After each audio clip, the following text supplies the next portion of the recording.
मैं बुद्ध की मजबूरी सोच के परेशान होता हूँ कई बार, और फिर मैं सोचता हूँ कि काश यशोधरा जैसा व्यक्तित्व सबका होता। बुद्ध की रियल कहानी क्या है शायद किसी को नहीं पता। मैं जिस कहानी की बात कर रहा हूँ, मैथिली शरण गुप्त नाम के एक बड़े प्रसिद्ध कवि ने यशोधरा नाम की पुस्तक में वो कहानी लिखी है, भूमिका में जिक्र किया। बुद्ध बचपन से ही थोड़े से वैरागी किस्म के व्यक्ति थे। उनकी कुंडली देख के एक ज्योतिषी ने बताया भी था। माता पिता बहुत परेशान थे, शुद्धोदन उनके पिता का नाम था।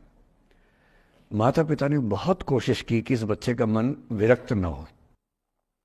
अच्छा महल बनवाया, सारी सुविधाएं दी।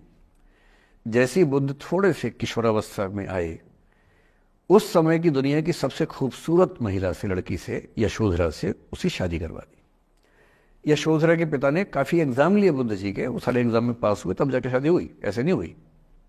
शादी हुई तो बुद्ध भी ठीक था, रमे रहे उस जीवन में। बेटा हुआ उनका राहुल। अब बुद्ध की विरक्ति का भाव बढ़ता जा रहा था। 29 साल की उम्र के आसपास ऐसा हुआ कि उन्होंने एक मृत व्यक्ति को देख लिया, एक बूढ़े को देखा, एक भिखारी को देखा, एक बीमार को देखा। विरक्त हो गए और उनका मन हुआ घर छोड़ दूं, ज्ञान की खोज में चला जाऊं। अब ज्ञान की खोज में जाएं, उनको पता है कि भाई मेरी पत्नी भी है, मेरा बेटा भी है, राज्य भी है, कैसे छोड़ दूं? छोड़ना जरूरी है। अंदर की आवाज है कि छोड़ो, तुम इस चीज के लिए नहीं बने हो, तुम्हारा स्वधर्म कुछ और है। बाहर की जिम्मेदारी है कि छोड़ नहीं सकते। मैं अनुमान करता हूं कि बुद्ध ने शायद अपने पिताजी से कहा हो कभी कि पिताजी मैं बहुत परेशान हूं, छोड़ना चाहता हूं। तो पिता ने समझा बुझा के मना किया होगा कि बेटा शोभा नहीं देता, ऐसा मत करो। हो सकता है पत्नी से भी बात की हो, पत्नी ने भी कहा हो कि ये क्या बात हुई, हम सबका जीवन तुम पे टिका है, बच्चा अभी बिस्तर से भी नहीं उतरा है, अभी तो चलना भी नहीं शुरू किया है, तुम ऐसी बात कर रहे हो। इसका जिक्र नहीं मिलता इतिहास में कि ये बात हुई कि नहीं हुई। और एक दिन बुद्ध ने तय किया और वो आधी रात को पत्नी और बेटे को सोता हुआ छोड़ के चले गए। इसको बौद्ध परंपरा में महाभिनिष्क्रमण कहते हैं, बुद्ध का अपने घर से निकल जाना। अब बुद्ध चले गए, लेकिन मैथिली शरण गुप्त यशोधरा के पर्सपेक्टिव से बुद्ध को देख रहे हैं।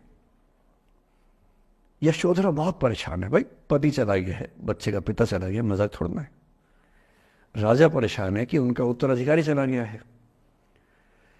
यशोधरा इतनी परेशान है, बहुत लंबे समय तक छंद आते रहते हैं कि वो कितनी बेचैन है, कितनी परेशान है। लेकिन यशोधरा की सबसे बड़ी परेशानी इस बात से नहीं कि बुद्ध चले गए, इस बात से है कि बिना बताए चले गए, भरोसा नहीं किया। और वो अपनी सहेली से कहती है, सिद्धि हेतु स्वामी गए, यह गौरव की बात। मुझे गर्व है कि मेरा पति इतने महान काम के लिए गया है। सिद्धि हेतु स्वामी गए, यह गौरव की बात, पर चोरी चोरी गए, यही बड़ा व्याघात। सखी सखी वो मुझसे कहकर जाते, कह तो क्या वो मुझको अपनी पथ बाधा ही पाते, क्या मैं रास्ता रोकती उनका? उसके मन में ये मलाल है कि बिना बताए चले गए। वो इस भाव को लेट गो नहीं कर पा रही है, परेशान है।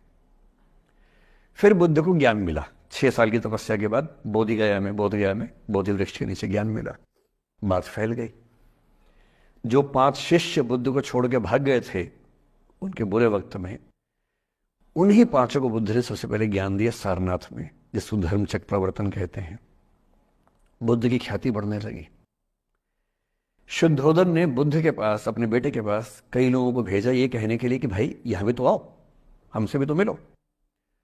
बुद्ध का ऐसा प्रताप था कि जो उनके पास जाता वो बुद्धम शरणम गच्छामि हो जाता, वापस ही नहीं आता। तो फिर शुद्धोदन ने बुद्ध के बचपन के एक दोस्त को ये कह के भेजा, भैया मैं जानता हूं तुम वापस नहीं आओगे, पर प्रभावित होने से पहले बोल देना कि पापा याद कर रहे थे। तो वो गया, उससे वायदा निभाया, हो तो गया, बुद्ध के संग में दीक्षित हो गया, पर वायदा निभा दिया। तो बुद्ध ने कहा जरूर जाऊंगा, पिताजी की आज्ञा है तो जाऊंगा ही जाऊंगा। बुद्ध पहुंचे अपने कपिल वस्तु, जो अपना इलाका था वहां पहुंचे। पूरे कपिल वस्तु में, नेपाल सिद्धार्थ नगर से नेपाल जाएंगे तो नेपाल बॉर्डर पे कपिल वस्तु है, मैं देखने गया था वो जगह जहां बुद्ध पैदा हुए थे, बड़ा सुंदर स्थान है, आप भी जाकर देखें कभी। तो बुद्ध पहुंचे रात को, एक धर्मशाला में रुके। अब वहां हल्ला मच गया कि राजा का बेटा धर्मशाला में। बुद्ध ने कहा, भाई मैं देखो राजा का बेटा बन के नहीं आया हूं, मैं बुद्ध बन के आया हूं। सुबह उठ के भिक्षा मांगने लग गए उस इलाके में, अपने ही पिता के राज्य में। पिता ने सिर पीट लिया कि भाई क्या कर रहे हैं। फिर बुद्ध ने सूचना भिजवाई कि मैं बुद्ध हूं, बेटा हूं संयोग से, ठीक है मैं आ रहा हूं मिलने के लिए, पर मैं बुद्ध होके आया हूं, मेरी चर्या है, नियम है, मैं भिक्षा से ही जीवन जीता हूं अपना। ठीक है, पिताजी ने कहा चल कोई बात नहीं। फिर बुद्ध गए पिता से मिलने, पिता से मिले, सबसे मिले, भरी सभा में। लेकिन यशोधरा नहीं आई मिलने के लिए, लेट गो नहीं कर पा रहे थे। उसके मन में दर्द था, छुप के क्यों गया, बता के जाता। बुद्ध ने पूछा पिता से कि यशोधरा कहाँ है, तो बोले कि वो कह रही है कि अगर बुद्ध मिलना चाहेंगे तो खुद ही मिलने आएंगे मुझसे, मैं क्यों जाऊंगी भाई, आत्मसम्मान भी तो कोई चीज है, मैं क्यों मिलने जाऊंगी। तो बुद्ध मिलने गए। सोचिए कमरे में यशोधरा बैठी है, राहुल साथ में। अब राहुल थोड़ा सा बड़ा हो गया है, 6-7 साल का है। बुद्ध गए हैं। अब आपके मन में आ रहा है कि बुद्ध वहां जाके बोलेंगे सॉरी मैंने गलत किया, I hurt you, I really feel sorry. बुद्ध है वो बुद्ध, वहां जाके क्या बोल रहे पता है, भिक्षाम देहि, भिक्षा दो। और यशोधरा कितनी महान महिला रही होगी, उसने अपने बेटे का हाथ बाप के हाथ में दे दिया। लेट गो का इससे महान उदाहरण दुनिया के इतिहास में नहीं है कि चलो आखिर तुमने आके झुक के कुछ मांगा तो सही।